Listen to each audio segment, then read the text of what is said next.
Let's be real, but if someone really wants to break into your Facebook account, weak settings make it easy. In this guide, I'll show you how to fully lock down your Facebook account security in 2026 step by step, so even advanced attacks get blocked. All right? Start with your password. Open your account settings and go into security. Change your password to something long and completely unique. So at least 12 characters, mixed letters, numbers, and symbols. And yeah, never reuse this password anywhere else. Next, turn on two-factor authentication. This adds a second lock to your account. Use an authenticator app if possible. Text messages work, but authenticator apps are harder to intercept. That extra layer really matters. Now scroll down to where you're logged in. This shows every device with access to your account.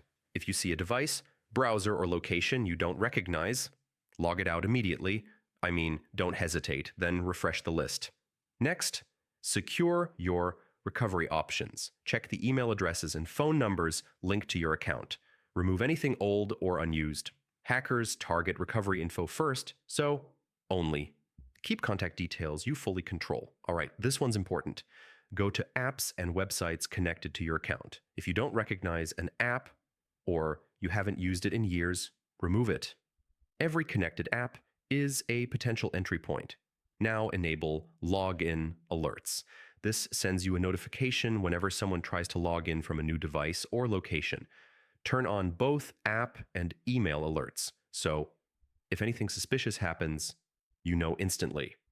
Finally, tighten your privacy settings. Limit who can see your posts, your friends list, and your profile info. Less public data means fewer ways for attackers to target you. It's simple, but very effective. And that's the full lockdown. Once these settings are in place, your Facebook account becomes extremely difficult to compromise. Quick reminder: review these settings every few months. Security changes and staying updated matters.